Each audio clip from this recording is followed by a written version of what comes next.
really do. You're a 21-year-old punk fucking kid. Grandpa's given you everything all your fucking life. You've never had a car payment, a house payment. Everything you live in was given to you by Grandpa. You fucking don't know what it's like to work for a fucking living like I do, to bust my fucking ass and do what I do. And you know what, Shawn? You fucked me, and that's the way you got it. But you know what? Your grandpa's money will run out someday, and you'll have to feast for yourself. Get a fucking job, you piece of shit. Welcome to Behind the Smoke podcast with Shawn Walchef from Cali Comfort Barbecue, and we are here in our podcast studio above the butcher shop with my man Derek Marceau. What's happening, my man? Nothing, man. I'm just happy you got back safe from your trip out in Canton. I made it back safe. They didn't all those crazy fans. All the circus didn't absorb me. Yeah. Yeah, that was, I can't tell you how unbelievable these people in this organization are. Pro Football Ultimate Fan Association. And these people dedicate their lives to being fanatics for their team, brand ambassadors for their NFL team.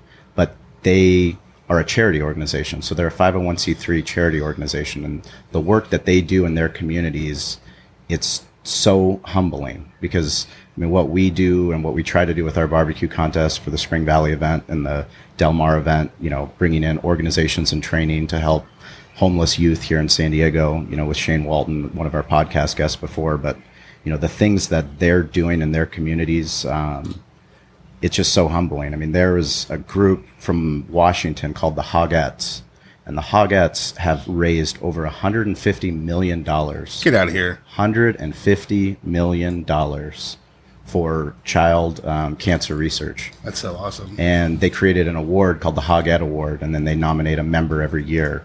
And this year, the gentleman that won the award was Game Time from New Orleans. Okay. And this guy, what he did was, you know, Make-A-Wish Foundation. We have here Make-A-Wish Foundation, yeah. And you know, any terminally ill children, they grant them, you know, hey, I want to go and, you know, meet Phillip Rivers, or right. You know, I want to go and whatever that dream might be, and they go and they do that. Well, he had been involved, and he had noticed when he was going on these trips that it's not just the sick kid that gets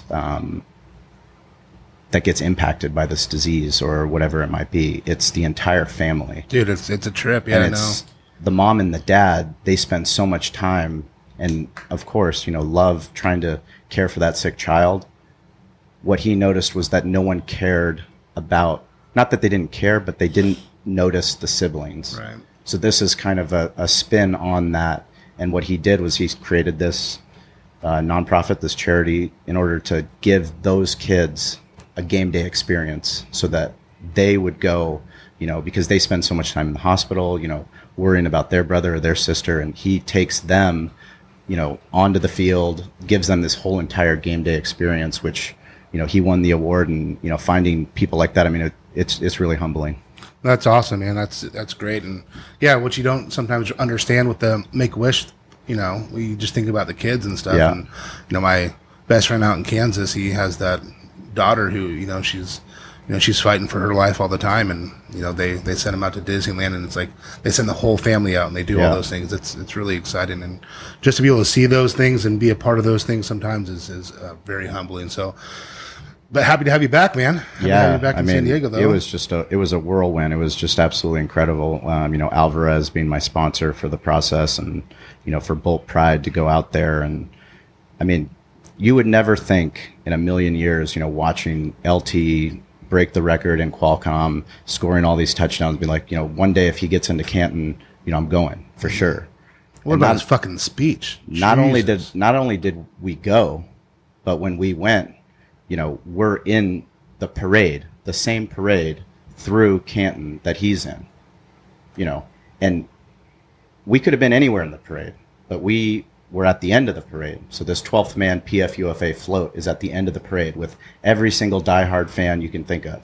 You know, we have videos of it, we have photos, they'll all be in the show notes, but you got to check it out. It was just absolutely incredible. So we're going, we waited because it was a long parade. It's like a 3-mile parade through the city. It's actually the 3rd largest parade in the entire United States. Wow. So behind the Macy's parade and behind the the Roses parade. Really? Yeah, 200,000 people in Canton. Jesus. Yeah, so lining the streets of Canton. You know, Jerry Jones was in the parade, but we go, and we're pulling up to the intersection, to start the parade. And the car that's behind us is LaDainian Tomlinson and Lorenzo. So Neal. rad. So rad. So literally, the whole entire parade, we're leading the parade for LaDainian Tomlinson and Lorenzo Neal. And they're just driving around. And they're just driving right behind us. That's and, so cool. Bolt Complex, George Recoy, he came out with me and he took all this awesome video, but, he designed this awesome teardrop shirt and, it's a Hall of Fame, salute to LT. The whole entire parade, he's looking at the shirt. Did he say anything about it? He actually, we talked barbecue at the end of the parade. Really? Yeah. So one of the Raider fans, Kingsford Kirk, he's actually KCBS. So they do huge barbecues up in Oakland, huge tailgates. And he's friends with Lorenzo Neal, and him and Lo Neal were talking about it at the end of the parade route. He told him about the PFUFA, and I told him I was going in as a Charger fan, and LT's like, "Oh wow, that's awesome, man!" He gave him one of my cards, and right. It's crazy. Cool. It's crazy where opportunities take you, and if you're willing to do things that other people wouldn't do. We're just very blessed to have that experience and make it back here, so we can get to the main event. Get to our fucking Del Mar event, man. It's, before you know it, it was just right on us. I'm excited to do it, and it's going to be very, very eventful. I mean, I think it's getting a lot of steam behind it too. A lot of people are talking about it. I had a lot of customers that came and grabbed all their tickets, and we're looking forward to it. And we're actually really looking forward to making sure we get to see U.S. Foods out there, which brings us to our guests today. We have Kevin and Josh from U.S. Foods. Welcome, guys, into the studio. Thank you very much. We're excited to be here. How's it going, guys? Thank you very much. So LT gave his speech on Saturday. LT, Kurt Warner, Jerry Jones, 4.5 hours, unbelievable speeches. This is the best of the best, Hall of Famers. We're in Canton. The next morning is our induction breakfast for the 17 PVs, potential veterans, into the PFUFA. We go to the tent. So this is like the hospitality tent that they have for Jerry Jones and LT, right behind the stadium. Hospitality tent. Right behind the hospitality tent, huge trailer. Guess what logo's on the trailer? U.S. Foods. U.S. Foods. That's rad. Doing their thing. And that's where you know where you're supposed to be when you see stuff like that. And those are the cool things that if you take the time to notice the small things, some of those signs are just really, really cool. Yeah. And we can't be happier to have these guests on. Number one, because a publicly traded company typically will not go on to a podcast, but forward-thinking companies will. And one of the things that we care a lot about is transparency, honesty, and that is how our relationship really started with U.S. Foods. Back when I was with Cisco as a restaurant, we opened the restaurant kind of with that voicemail that you heard before. Right.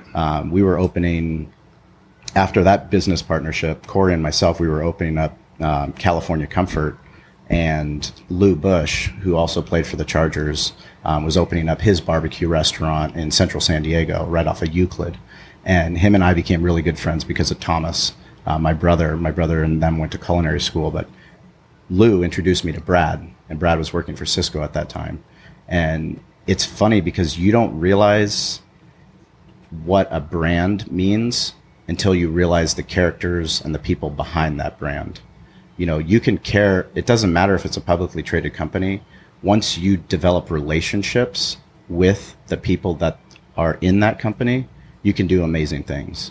And what Brad was able to do once he went over to U.S. Foods was tell us, this is what U.S. Foods is trying to do. And they're trying to change the model of food service for restaurants. And that's through transparency. It's not through, we're going to have a price war. We're going to come in and say, let me see your price list and I can do better. I'll tell you, there's nothing that turns me off more than that. I mean, when people come in, they're like, well, what are you getting your ribeyes for? You give me your price, I'll beat it. Don't fuck it. Get the fuck out of my store. Yes. If that's how you're going to do business, I don't want to play this game. No. Like, you put your best foot forward, I put my best foot forward, and let's go. If it works, it works. And if it doesn't, it's fine. But like we were talking about, the transparency, and you can find the honesty. Like Brad, like I told you earlier today, when he first came in here, he was like, hey, I'll get you some pricing. hey, I would just love to be your number 2. I'm like, okay, because we were with Harvest Meat. We've been with them for 35 years.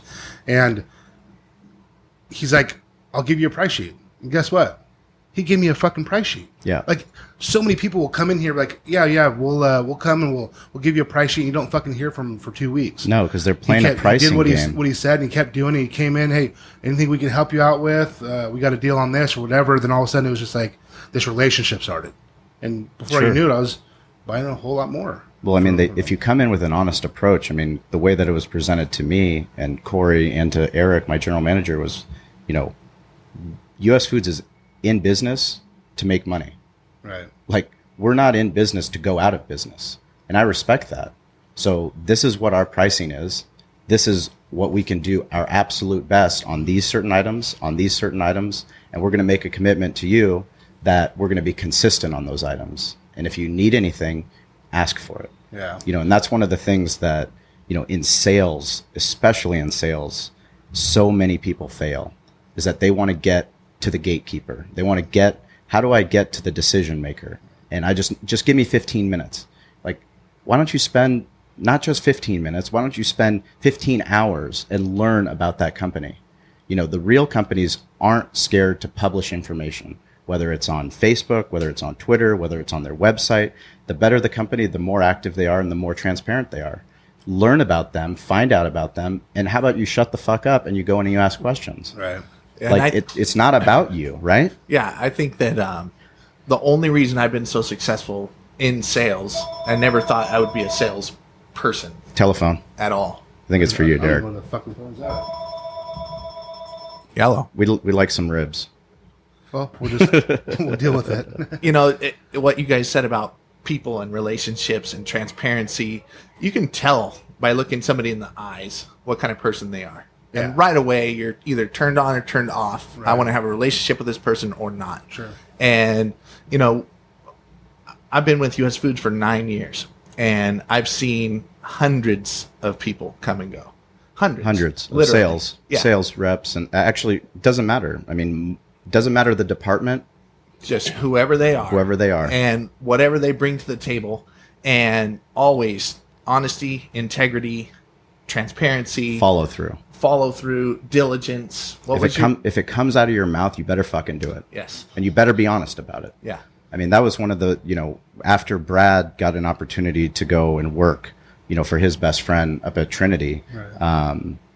We were really worried because that was a relationship that we had started. And Brad said, Josh is my best friend here at this company. He understands the bigger picture and you're going to be fine. Well, how cool is that too? To make sure that he knows, and for us, especially with Kevin, like to have someone at US Foods with as much knowledge as you got with the in the beef department, in the certified Angus beef. I mean, fuck, dude, you can just learn so much, and it's not like that doesn't happen all the time. And like, Kevin, tell me about this, and it's just like right away I got an answer. I know what's going on, transparent, and that's what helped us so much. Give us a little bit of background how you got involved in the food business, Kevin. Well, yeah, definitely. I actually went to college. What's your position, actually? Let's start with that. So I'm currently a business development manager. I wear a couple of hats, as Derek kind of touched on. The best people in any company should wear as many hats as fucking possible. Right. If you say it's not your job, then you need to stop fucking working there. Like, everything has to be your job. You have to care about everything. And that's why both of you are as successful as you are at US Foods. And that's no bullshit. That's not to pat you on the back. That's just the honest truth about You it. have to know what the driver goes through. You have to know what that customer service person goes through in order to understand how every product gets on the truck, gets delivered to the customer, and what that process looks like. If you don't give a damn about the guy who's emptying the trash on site at Vista, then, you're not a company man. Every single aspect of the company, the more that you learn about it, the better you can be at your job. So you have multiple hats that you wear. What else do you do besides business development? I'm a meat specialist. So first and foremost, Meat specialist. yeah. We like meat specialists. I mean, how cool of a job is that? You get to pour your whole life and all of your passion into something as cool as beef and pork and chicken, a little bit of lamb, a little bit of veal. But over the years, a company that I work for, US Foods, has just been phenomenal, investing so much time and money and training into me. Tell us about the stockyards. So Stockyards Meatpacking Company is actually the oldest meat company in the United States. It was Out of founded where? in Chicago. In Chicago, okay. 1893. Oof. Mr. Pollock, he was a Polish immigrant, came here to the United States with his family in the mid-1800s, and he was working long hours in the Union stockyards, deplorable conditions, the heat of the summer and then the freezing cold of the winter. But he managed to elevate himself up from working the fabrication line to getting more and more jobs with higher increased responsibility, made enough money to one day where he had a bright idea that he was going to open up a butcher shop. How you like that story, Derek? Yeah, dude, I fucking love it. That's right. And that's actually where my grandpa came from, Chicago. Really? Wow. Yeah. So from the south side of Chicago, Mr. Pollock opened up an old world Polish style butcher shop, which is pretty common in Europe, but at the time in the United States, there wasn't anything like that. Unheard of, yeah. And he called it Stockyards Meatpacking Company, established in 1893. Wow. And he and his company were actually the first group of people, the first organization to actually start creating portioned beef cuts the way we know them today. Your New York strip. Primals. Yeah. Wow. Actually breaking the primals down, where before that, if you wanted beef, you had to buy a quarter carcass or a half carcass sure. and just go at it, right? Yeah. But he found a niche that these resorts and these hotels and these high-end restaurants on the Eastern Shoreboard and the East Coast wanted those consistently portioned cuts. They didn't want to have to butcher down a 4-quarter and harvest out a clod steak or whatever. Sure. And so many of the meat buyer's guide numbers that we know today for these cuts of beef, he actually wrote. That's wild. Wow. Well, I mean, think about how hard it is too, because once you start, understanding the anatomy of the cattle, you understand that the muscles that are not as weight bearing are going to be the most tender. And when people want that product, then it's like, okay, what do you do with the chuck? Well, I have 100 people that want a piece of ribeye, but I can't buy 100 cattle, right? So now what do I do with this chuck arm I have here? It's just fucking sitting here. I got a fucking whole cooler full of fucking chuck arms. And you got to grind it out, do whatever you got to do. But I mean, it's to come up with that concept on the primals. I mean, that's innovative just in its own right. It's crazy because it's part of what we are as America. I mean, in Bulgaria, they don't waste anything. In all these different countries around the world, they find ways to utilize different cuts into soups, and it just depends on what the animal is, but they're very resourceful, and a lot of those things were because of immigrants. Because of immigrants, they came over and they brought things that they knew from their family traditions that it was all they knew. Yeah. Full carcass utilization. Right? You had Absolutely. to feed an entire At Stockyard, village. what cattle were they raising there? Yeah, so the unique thing about why Chicago became the Mecca of USDA or North American beef is quite simply is it was easy to rail out on the American railroad systems. Oh, that makes sense. So we gathered all of our herds to Chicago so we could bring the corn to them. These guys, the Swift and companies and the packers of the day knew that it would be easier to bring the feed or the food to the cattle rather than the cattle to the feed. Yeah. Mm-hmm.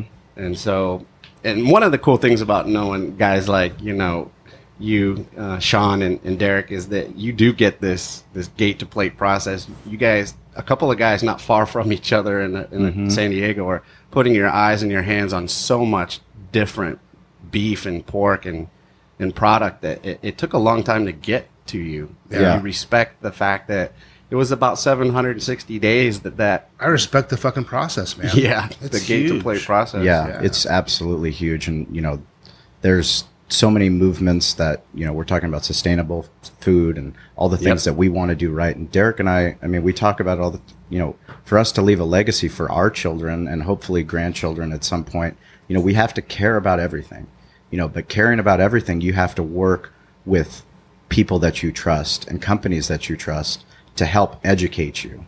Because if a company like US Foods doesn't care about the entire process and they don't care about helping Derek and I understand that process and giving us opportunities to come behind the scenes, which you guys have done multiple times. Gene and I and Thomas, we went up and took a tour right when you guys built that Vista location. Dude, I flew out. They flew me out to Kansas That's amazing. to send me to the national beef packing plant. That's rad. I mean, and watch the process. I've seen it a lot before, but I mean, knowledge is power, and if you can educate your consumer like they're educating us, and we can educate our consumer, and everyone knows that you care. So I know US Foods cares. My consumer knows I care. Then the relationship is going to be so much stronger because they don't have to second guess where they're getting the product from. Well, if Derek cares this much about the beef and, he's so adamant about him getting the best stuff, well, guess what? He's going to care that much about his chicken and everything else. So they don't have to I don't know if I should get chicken here because it's no, I care just as much about that as I do my beef. It's a big deal to me, and they can trust that I'm going to be that way. And that's how you are at Cali Comfort too. I mean, you guys fucking touch every single thing. You make sure that the consistency is so big. And again, it doesn't start with us. It starts with you guys and at US Foods, making sure that we wouldn't be with you guys if we didn't feel like you guys cared. And to know that you guys care, it's easy for us to support it. Well, I mean, one of the things that we value so much is education. And this podcast, we don't have a sponsor. We don't. For us, we want to be as organic as possible. But when we do find a business tool that we can pass on to somebody else that might want to open up a restaurant or that is running a restaurant, we try to do that. And restaurantowner.com is an unbelievable resource that we've been able to utilize, which is one of the reasons why we have a prime vendor agreement with US Foods. We get weekly emails, profit tip of the week, and they tell us these things, you need to start caring about, and why it's so important to have a prime vendor relationship because of the time that you're spending basically pimping out sales reps. Like, oh, I'm going to tell them I'm getting this much, I'm paying this much for dry goods, and I'm paying this much for chemicals. And, next week the different rep comes in, and, it's such a stupid game that people play, and it's such a waste of time. It's like you get your pricing list from US Foods and you're like, oh, well, I'm going to go to Restaurant Depot and we're talking about commodities. Yeah. Like prices fluctuate. And a lot of people spend so much time focused on saving their way to success. Yes. And instead of focusing on what you guys focus on, quality. And developing partnerships. Quality, making sure that you're charging the customer that comes and sits in your seat the right amount of money in order for you to be successful. Absolutely. If you ask a customer, what's your number one most profitable item on your menu? 50% of them might not know. And more than that. Maybe it is more than that. I bet you 50% of my staff doesn't know. Which gets back to my fault. I was trying to be nice. My fault as the leader. I should do a better job educating my staff. But that's what that's the number one goal is that everybody needs to understand that we need to make money. We need to pay for the deliveries, the gas, the insurance, the overhead. We're in California. Storing the product, getting the product to us. In turn, you, as the restaurant operator, need to understand all of your costs, and that needs to reflect on your menu. So us at US Foods are trying to go about it saying, look, Mr. Customer, we're going to give you a very transparent program. It's all right here in black and white on our website. Here's all your prices. Yes. There's no more dropping off a price list or anything like that. You guys know penciling it, writing it down on pencil. It's like you're going to a fucking gym. It's like, where's your pricing structure? Like, oh, well, I don't have. Let's sit down. Let's talk about it. How much can I get you to pay? Yeah. Right? Yeah, we want to help. Let's stop the car dealership. We don't need that anymore. We need some transparency, and you tell us you guys need to make money. That's what it is. And we want to help you make money, right? Because us being stronger and us growing from 18 employees to 92 employees guess what? We're buying a lot more food from US Foods. Yep. Right? The more successful you are, the more successful we are. Yeah, absolutely. How long? So you've been at US Foods for how long, Josh? 9 years. For 9 years. What were you doing before then? I was in the kitchen. In the kitchen? Where? Which kitchen? I was I went to Culinary Institute, worked my way up. I always thought it was the best to go to the top places and work your way up. Yeah. So that's who taught you that. What was your first job? How old were you? My first real job was I was 12 years old working in construction with my 12 years dad. old. There you go. Your Digging dad. trenches. Mm-hmm. He would say, I need it 45 feet by 2 feet by 4 feet deep. Mm-hmm. And I did that for about 3 years. And then I was like, I ain't doing that ever again. See ya. And then busboy at Harpoon Henry's down in Dana Point Harbor. And I would make $120 on a Saturday night in tips, cash. Nice. And I was 15 years old. Rich as fuck. Just 15 years old at $120. We had 22-year-old waitresses saying, hey, you guys want to go out to party after this? I don't have a car. Can you drive me to the party? And can you get me beer while you're at it? So I just fell in love with the restaurant industry at that moment. And then, I think cooking for people and seeing the look on people's faces and the satisfaction when they're done with the meal was the coolest thing. So I went into culinary school right out of high school, went to the Four Seasons, resorts and hotels, started at, I think I was making $4.25 out in Arizona. $4.25 an hour? $4.25 an hour. Nice. Worked my way up. I'm guessing you didn't complain about it either. No, I was super happy. Right. Just to get in and Gratitude goes a long way. And I worked there for 12 years, and I got an opportunity to cook for stars and just get into the trenches and do it right and learn the right way to do it. And they were another company that spent a lot of money on education and coaching up, and it was just a great opportunity. I learned a lot and never saw my kids. So I actually had a U.S. Food Sales rep come to me and give me the opportunity to make the move to San Diego.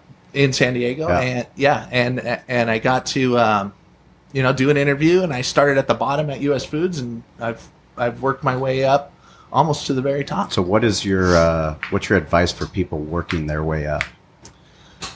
First of all, describe your week. What's your pie chart? How does that, how much time do you spend dealing with assholes like me telling you not to fuck up my ribs? It's constant.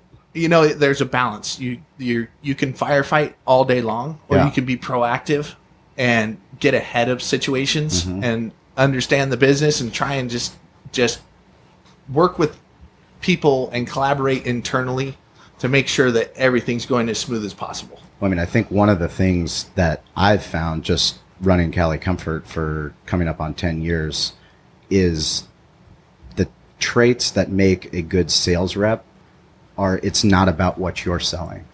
It's about you caring about me, as an owner. Yeah. And you caring about me and the way that Brad cared about me and the way that Kevin cares about me. You guys listen. And when you come in, you don't come in with your own agenda. You come in because we're firefighting as well. We're trying to put out fires. We're trying to figure out things. We're trying to develop product. We're trying to put on a Del Mar Barbecue State Championship. Something that's on top of my mind. If I can bounce that off you and you can find a way, whether it has anything to do with US Foods or not, like you've cared. And because you've cared, that's made the relationship stronger. I mean, frankly, it's made it stronger because it's not about Josh and it's not about Kevin and it's not about US Foods. It's about how can we help Cali Comfort. Yeah.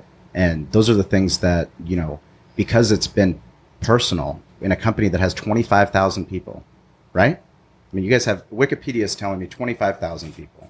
We've got a lot. We've got 64 distribution centers in just about every major city in the United States. But you guys are breaking it down spot on. It's great to hear your passion for what we do for you. $23 billion in annual revenue.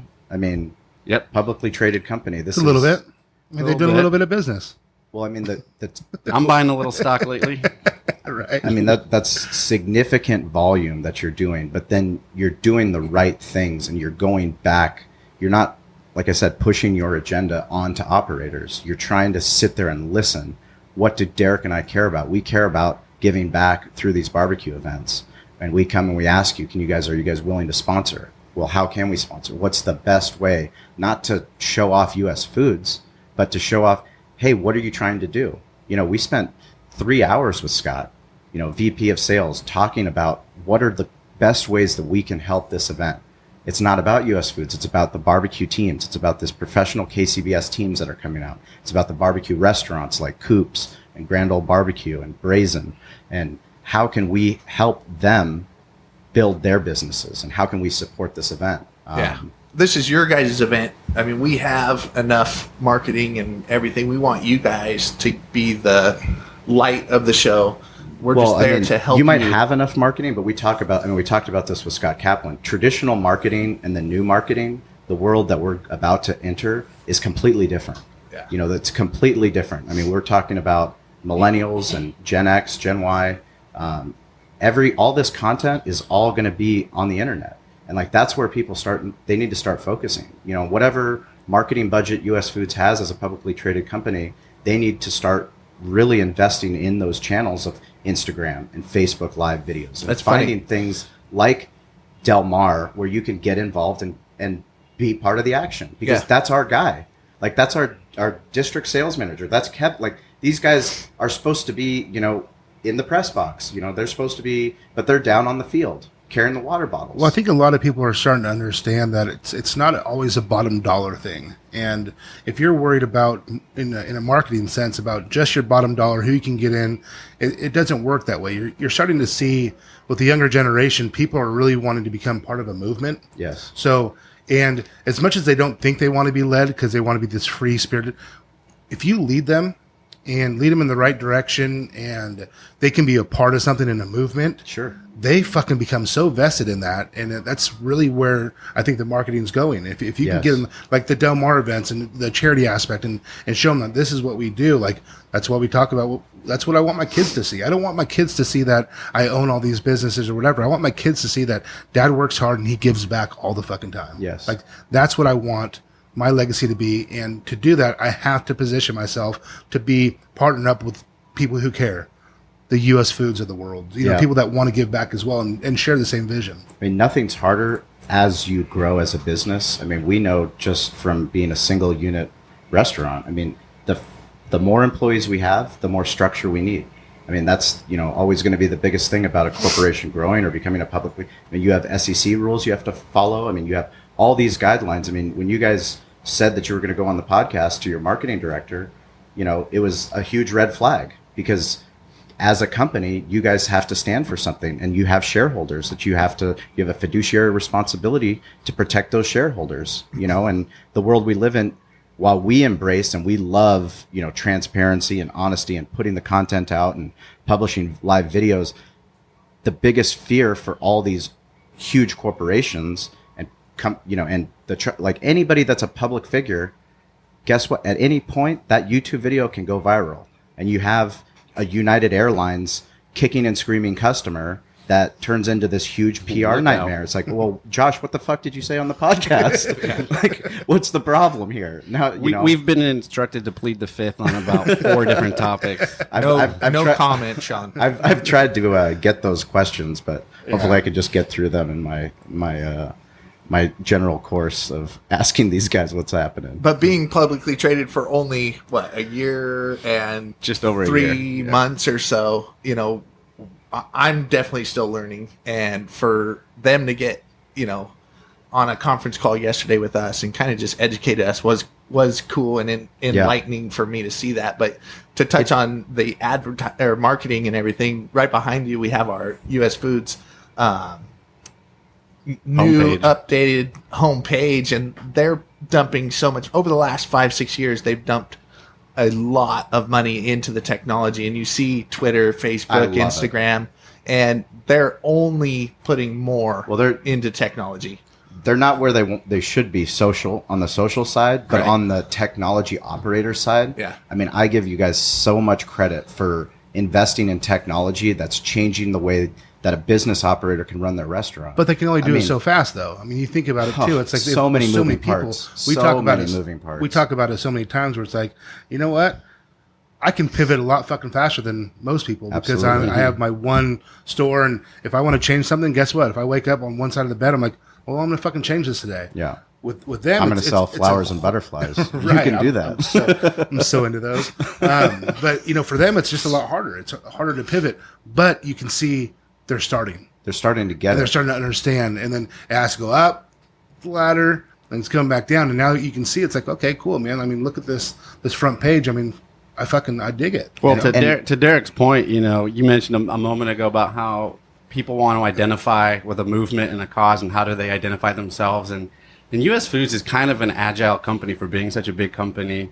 And we're hearing, in our feedback to us, and what we're pushing back down to our entire organization, is that the millennial generation's coming, and I'm from Generation X, so I still like to consider myself somewhat young. But we get what the market is telling us. And those comments that you made, and it kind of also goes back to you, Shawn, with the transparency. And we're changing the game. And this isn't about this podcast isn't about US Foods, but it's fun to hear you guys talk about it, because we're changing the customer's experience. That's how we're changing the game.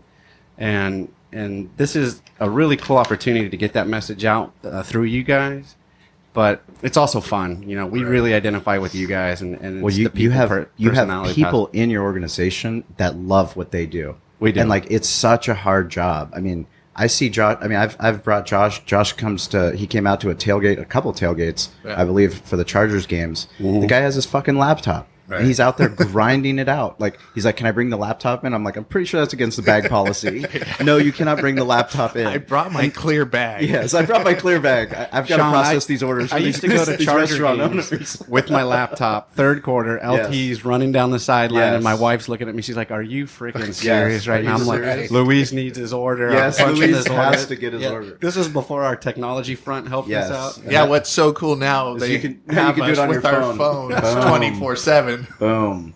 I mean, the funny thing is, because Brad did the same thing when we took him to the games. Yeah. It was the absolute same thing in the parking lot on their laptop, processing orders on a Sunday. But you do it, and you're like, well, God, why would you want to do that? Why would you drive? Where do you live? Temecula. Why would you drive? I mean, how many miles do you put on your car? Seriously. Probably about 200 a day. He's on his second Prius in 4 years. That's just impressive. Wearing it out. That's impressive. Well, maybe Toyota should reach out to you. He's on a buy three, get one free. Right. It's all for the family. But going back to the technology that you guys have invested in, I mean, if you think of how restaurant managers, owners, operators, how they used to put in orders on literally a printed out sheet, and they would go through and go, I need 2 cases of this, I need 3 of this, working off a And clipboard, fax it over, and then then the sales rep would come in, and then they'd sit down, and then they'd go over the entire order. The sales rep would put it in to their computer, and then their computer would go and put it out. Is that right? Yeah. Now you can add another step or two in that. I hear something about a folder with a payphone and quarters. Yes, but now that was before my time.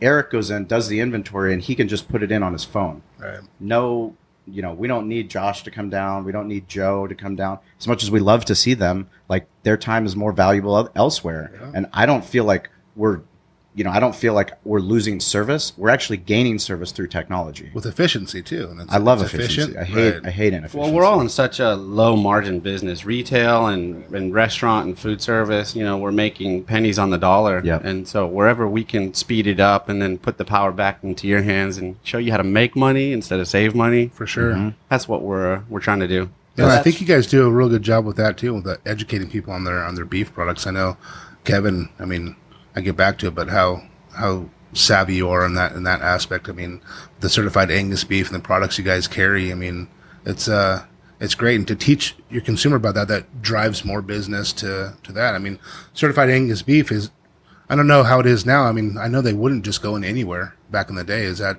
still the same thing? Tell us about CAB.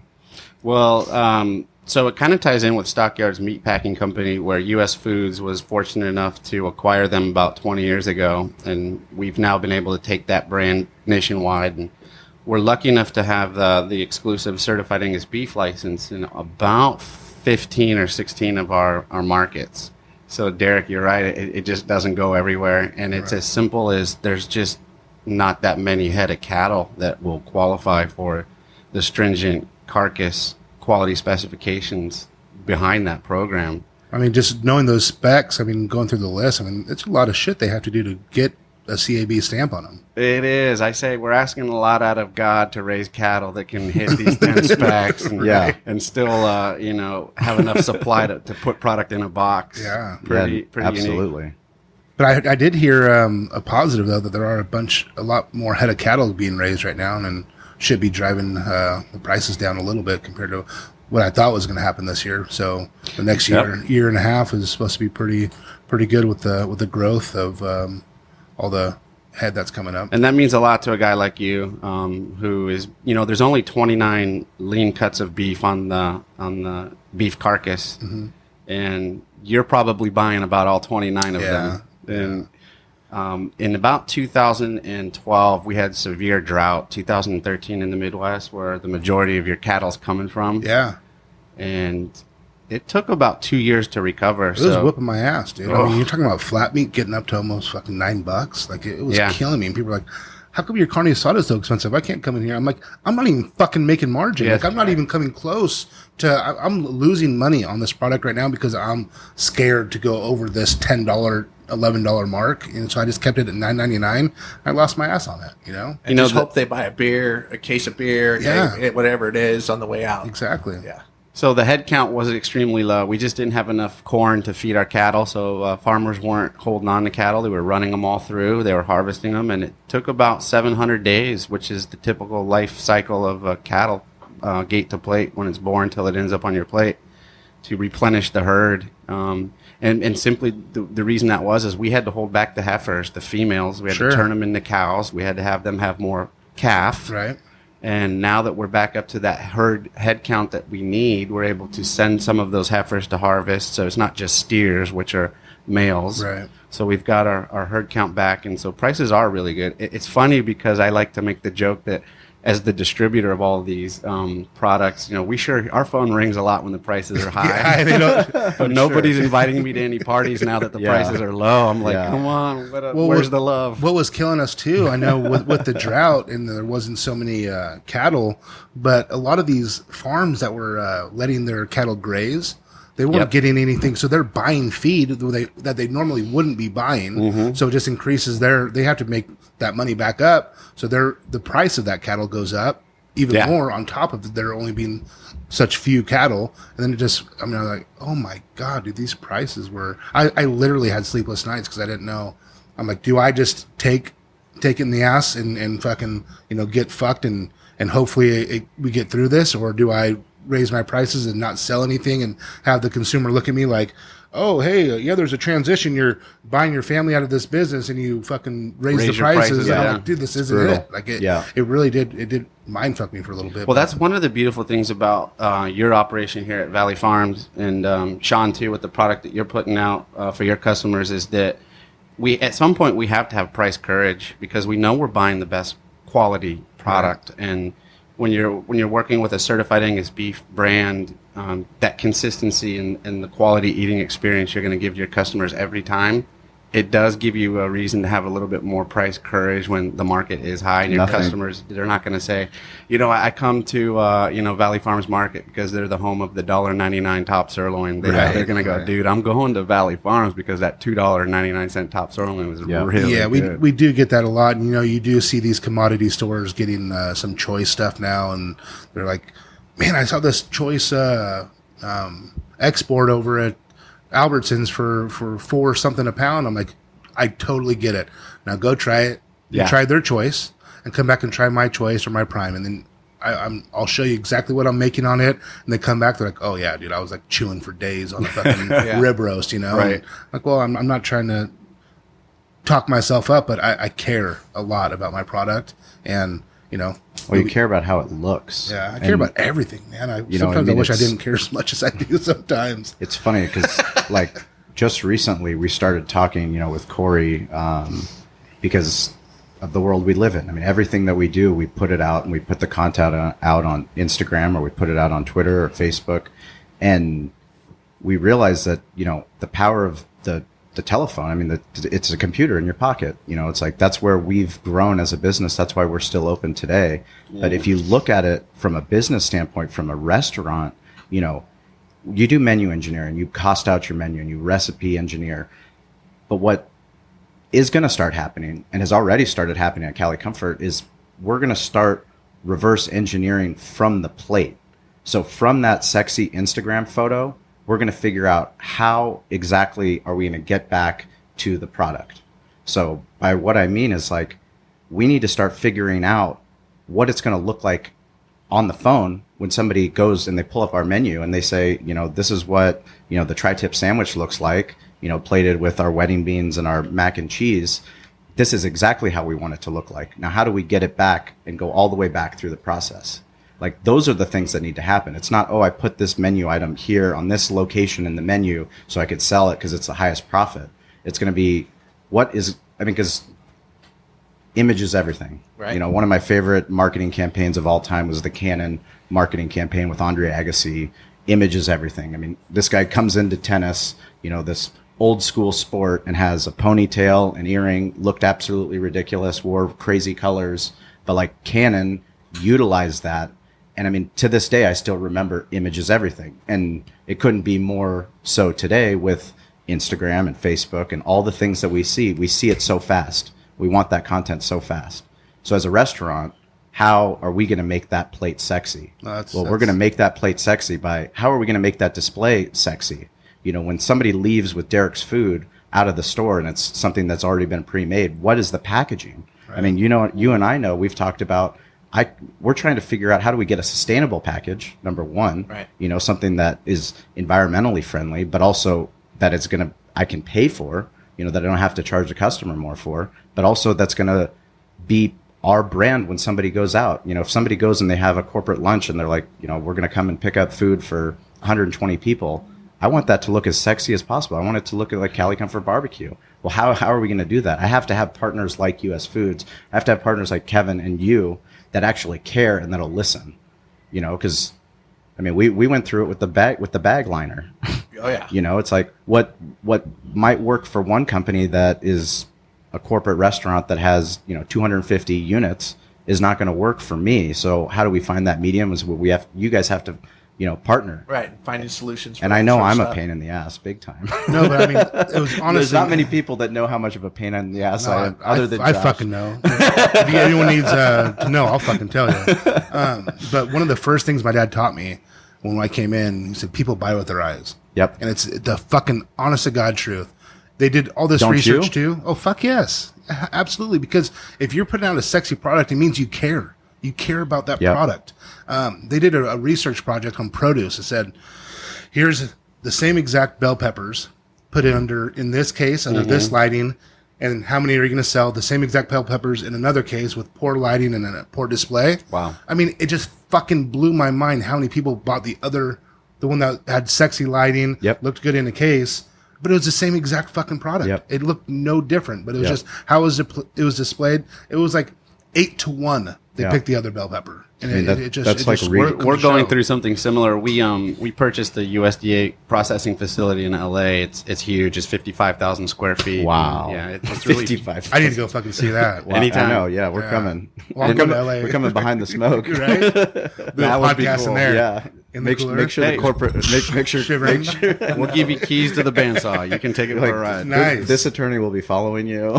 So some of the opportunities that we have with this processing facility is that we're licensed to sell our product into retail, and so we have retail and co-packing opportunities, and we're going through the exact same thing, right? Trying to determine is it a black back with a clear plastic front for the retail, with the nutritional on the back, and then the customer's logo on the front, or is it a white tray with a clear and some of our and what's the little thing that you put on the bottom that catches the diaper? We call it. Yeah, exactly. So it's like, is that supposed to be black? Do you want it to be white so it doesn't turn red and it looks like it's old?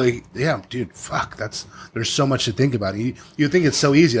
Just throw that fucking piece of meat in there, wrap it, and throw it out there. Nope. But the companies that get it right, they get that brand loyalty. You know, if you talk about Steve Jobs and what he did with Apple and the iPhone, I mean, I was against the iPhone. I was like, I'm not fucking using that. I had an Android. But then, you know, Lou Bush actually was the one that was like, dude, are you fucking kidding me? Try this out. And then I tried it, and it made sense. And then I bought an iPhone, and the package that the iPhone comes in it's the nicest fucking box there is on the market. I mean, it is like so sleek and sexy. Yeah, you're bought in just on the box. On right the off inside, top. you know, you get a manual with any electronics you device. It's not a fucking manual. It's like everything about that experience is like makes you want to invest more. You're like, Jesus, I can't wait till I get the next Apple box. Yeah. And you know, those are the things, but that's caring about everything. You know, like Apple had to care about designing every aspect of that consumer experience. And like, those are the things that you guys are trying to do now. You know, if you're putting a product in the store and, you know, it's the same thing that we do when we bottle the retail sauce. It's like, you have to spend time and care about your logo. You have to care about that. We say it a lot, but it's like you have to make it sexy. Both If you you don't make it guys sexy, have the forget about opposite. It's a great analogy that you just did there, Shawn, with the Apple phone and how it looks in the box. Because you're kind of the same way. It's the opposite of building a car. Your finished product is broken down and kind of disassembled, and they're going to take pictures of your London broil raw in the meat case. Right. But it came from a whole subprimal. Big pieces into little pieces instead of little pieces into big pieces. And Shawn's the same thing. Like his end in mind is the customer's going to take an Instagram photo of the brisket plated out with the wedding beans and the mac and cheese, and that's all broken down and deconstructed essentially too. Absolutely. But that's the end in mind. How does that finished product look for you guys? Because that finished product has to be hot. It's got to be the right food temperature. The right quality has color. to be perfect. You know, and like all those things, you need equipment to do, you need staff, you need training to do. But when you do it right and you hit that home run, you're like, you've done something that so many people don't do. You know, because they don't care, and they don't care that the host greets them when they walk in the door, and they don't smile, and the server doesn't come within less than a minute to their table and actually knows what they're talking about, the craft beer that they can recommend that goes with the ribs or that goes with the tri-tip. You know, if we care about that and we make our staff care about that, all those customer points of pressure, those are all going to become points of pleasure, pretty much. Yeah. And to do it consistently, it's not easy. There's a gentleman who runs a very successful restaurant group in Texas called Taste of Texas, and his name is Ed Hendy, and he's got a lot of material out there on the internet. And he tells a story about that same style of thinking that you talked about, the consistency and all the things that come into putting your finished product out. And his story goes like this. So the husband knows it's his 20th wedding anniversary with his wife, and he wants to do something special. So he makes reservations at the best restaurant in town. He goes and he gets the car washed. He hires the babysitter to come over. He sends the dog over to the dog watcher, and he's spending all this money and taking care of all of these things. He goes and he buys flowers on his way home. He gets a card. He gets a present, and then he goes to the restaurant, and his wife orders the filet, and it sucks. Yeah. Because that restaurant owner, so help me God, tried to save a frickin' $1.07 per pound on my wife's filet. And I asked her, how was your dinner? And she goes, it was terrible. He goes, I'm so pissed right now. Absolutely. I am not coming back. And I even want to write a letter to the owner and tell him what happened. Yeah. And so when you try to cut a corner on these challenges that you guys go through, and I've even heard stories about how people go into the restroom and the toilet paper's thin and it falls all over the place on the floor. It's a deal breaker. You give me a single ply, I'm not fucking coming back. If you give me a single ply, you're not going to see me. You're more of a two-ply kind of guy. So many challenges that you guys have to get to that end in mind. Well, what do people what do people always remember? It's the one negative, right? You can do 10 positive things, but if you do one negative thing, they'll always remember it. So you just have to minimize those. Obviously, you're never going to stop them all, but if you care about that one negative, that you truly, honestly care, you will get those, and you'll minimize them, and it won't happen as much. And that's really what you have to pay attention to, is those small things, and making sure that it's not just when they come to Valley Farm, it needs to be an experience. Like Shawn said, my cashiers need to greet them. They need to go to the butcher shop. My guys need to be very educated and talk to them and let them help them with their dinner. So they go home, let them know that, hey, this is going to be one of the best pieces of meat you're going to get. Yeah. They go out. They're already going because I care about my product. I know it's going to be so good. They're going to dinner and they're going to make it with this thought like, oh, this is going to be the best. And then they eat it, and then it is really good. Man, it just fucking Now, if I give them a shitty product and they're like, "Oh, it wasn't so good," well, then everything I said was a fucking lie, you know. So Yeah, it's all undone. So it's And they're not coming back. yeah. So if I can just make sure that I'm giving them the product and I give them that experience when they come to Valley Farm, you know, I always said, because my store has been really, really ran down for, you know, it was like 15, 20 years. And then when I came in, I really tried to like revamp it and get it back to where it was back in the 60s and 70s. But I always say, if I can get them in here, I can keep them. It's just getting them in here has been It's one of the things that I learned in football that I love to teach to our staff, and that's having a head on a swivel. Yeah. In defense, what do they teach you to have a head on a swivel, get right? Your ass lit up Why do you have to have your head on a swivel? because you get fucking blindsided. You have to know what the fuck is going on Everywhere. not just in your position, but everywhere on the field. Is that right? Yeah, no, absolutely. When you're in the hospitality business, you have to care about you. You can have blinders on and you can focus on your goal, but you have to have your head on a swivel and you have to understand that there's stuff that's happening around you. And if you're a hostess and you have to the phone rings, you have to answer the phone. If you're on the phone and somebody comes in and you don't greet them with eye contact and you don't smile at them, that's a problem. You know, you have to know what's happening. I mean, you've all gone to a restaurant where you sit there and the server, they're looking straight at getting into the kitchen. And you're like, dude, if you just turn your head, you can see that my wife needs a refill. Yeah. Like, can you please just turn your head? Or, you know, I need a to-go box. If you have your head on a swivel, you would have known that already. Right. But you're too focused on getting past doing whatever task you have to do. Dude, I'm bummed. I just looked up at the screen. There's only 5 minutes left for this podcast, and I feel like we can fucking talk for another hour. Easy. That's awesome. No, time's flying. This is fun. Yeah. You guys have a couple of unique things going on, and it's just fun to be hanging out with the best barbecue and the best retail beef. I mean, we don't. in Yeah, town, we so. we don't even. We appreciate that, but we don't even take the superlative. I mean, we approach barbecue and we approach entrepreneurship and business. You know, really kind of the way that the craft beer industry has done in San Diego. For sure. You know, we've made that analogy on the podcast that Stone is better because of Ballast Point and all those. They didn't cannibalize each other. They all helped each other grow. And, you know, whatever we can do to, you know, help out Grand Ole Barbecue, because Andy's doing amazing things. You know, Brad, Cooper, Coops, Braves, and love them, Smoked Hog, all of you know, them. all of them, You know, man. all of them, and whatever we It can brings do. the attention. Yeah, you're right. It brings more attention to what we're trying to a do here movement. on the West Coast. So movement. you just tied it back. It's a movement that we movement. want to identify People with, want to right? be a part of it. It's I mean, a look movement. at, you know, I just read an article in the LA Times about Stone. They went into Germany, 220 220 breweries in Germany. And They're people the said, first you're American fucking one. nuts. They're the first- $27 million development. And now they're actually taking hold and they're starting to take off. People in Germany are starting to respect, you know, the Stone process and the Right. Stone way. It's so different, though. You know, European beer compared to American beer. It's gonna be different. It's gonna be different. So people that are wanting to be innovative out there are gonna start to get, you know, want it, and then I think it's gonna do well. You have to be willing to do things that other people aren't doing. Oh, absolutely. You know, when you're a company that's publicly traded and you allow people like Josh and Kevin to come onto a podcast with a couple of slapdicks like you and me, Right. Those are the things that you guys are starting to really, you know, you get it culturally.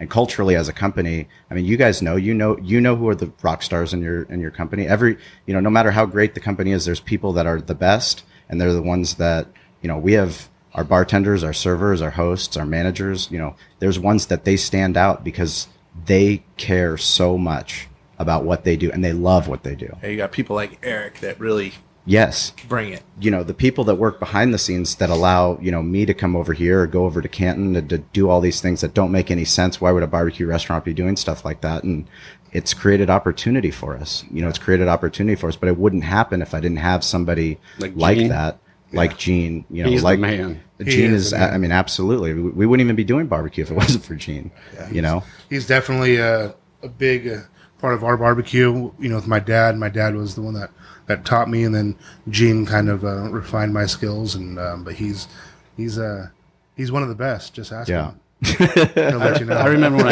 when I first met him. Yeah, he's not afraid to let his knowledge flow. No, he's not. And There's so much in there. He just like vomit of the mouth. He just spills it all out, and it's like, wow. Then you start listening, like, that was fucking genius. Like, that I was at a shit point in my career when I was trying to prove that I knew something. And Right. so I first came up against Gene. I think neither one of us heard a single word that each other said because we were both just I think I remember that. That was a funny conversation. And I walked out of there and I said, maybe next time I sit with that guy, I should do a little more listening. Yeah. Well, there's one thing that I do want to leave with is what has your sales rep done for you? What happened last year at the Del Mar Barbecue State Championship? What did I ask you to do when you got there and we were deep in the shit with the health inspection? I believe you asked me to Wash some pots and pans. I certainly wasn't placing an order for food. There was a lot of stuff going on. It might have been, I need these containers right now. I need these containers. First of all, yeah, so he goes, we don't have the judging boxes, the KCBS specs for the correct judging boxes. We had the wrong to-go box that didn't work. Oh. Josh flew to Restaurant Depot in San Marcos and came back, had them back, within an hour. And then after that, the day of the event, he comes in and Gene's working, we had 5 million things going on. Gene's trying to figure out, the health inspection, making sure that each of the tents, they passed their temporary food facility permit. I'm like, Josh, can you sit here and, we walked do what around you do? With the health department. Yeah. And you went through and made sure that whatever, whatever we needed to get done, if it was Get that A card, yeah, baby. if it was a thermometer, if it was a hand wash sink, I'm not allowed to be or at those sidewall. meetings because my mouth gets me in trouble. So Yeah. Shawn pushes me away and Derek- tells me to lock myself in the office so I don't Yeah. get vomit of the mouth. And That would be a bad barbecue war story. Dude, I don't do well with that shit. Derek and the health inspection. I gotta we go. need to keep him as far away I from do that want as to get possible. one blurb out there about the Food Fanatics live event. So a lot of people are shying away. A lot of broadliners are shying away from food shows, and we are too. Yeah. We don't want an old-fashioned fried food show. We're putting on a actual Food Fanatic live event. It's at the Disneyland Hotel, 927. It's fucking rad. 17. It's Is that going to be huge. is that for anybody? You have to be an operator. It's or- for anybody. Just so they can contact. If you guys contact us at any point, email Shawn at CaliComfortBBQ.com. Hit us up on Twitter, or if you go in the show notes, we have all these links. But if you want to go to that Food Fanatics, I will be there. Most likely Derek, Gene. We don't miss it. U.S. Foods, they're doing the right things with food shows. I'll just be getting back from Alaska. So Perfect. Well, I'll pick you up. hopefully.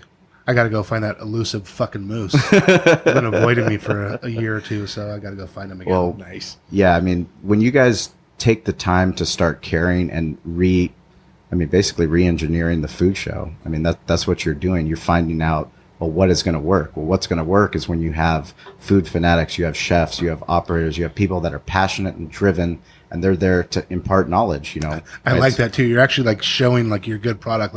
Talk about fried food. It's fuck, dude, how many times have I gone? How many to times those? you go to those? It's like a fucking Heat fried lamps food show. French fries. I already went to the it. county fair. Right. I don't need it.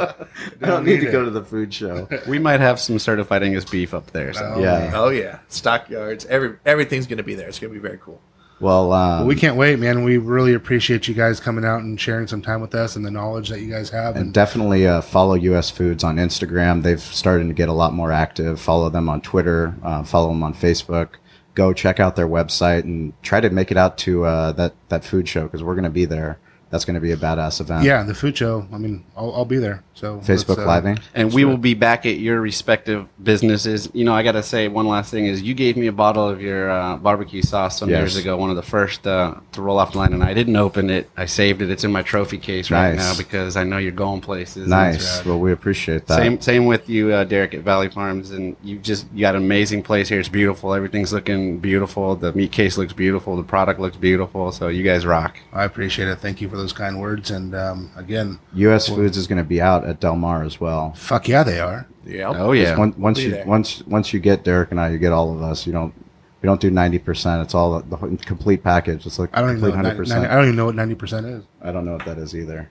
But follow us, Barbecue War Stories, on Twitter, on Instagram. Send us your barbecue worldwide photos, hashtag Behind the Smoke. And be sure to tell a friend about the podcast. We appreciate all those people listening. We even got Bulgaria listening, which is pretty cool. They're on I the was map. very excited. They're on the map. Very excited about that. And Japan. it's pretty cool. We appreciate it. If you guys ever make it out to San Diego, be sure to let us know. Share your photos with us. Keep them sexy. Even share the ones that are behind the smoke. Those are the ones that we appreciate all the hard work that you guys do. Thank you for listening. Write a review on iTunes, and we'll see you in Del Mar. We're going to bring Arlie on, right? Arlie's next. Arlie, Brad, get ready. Boom. Get ready, Arlie, Brad. Thank you, US Foods. You guys kick ass. Right Thank on. you, Thanks, guys. guys. Keep doing the right things. Thank you. You too.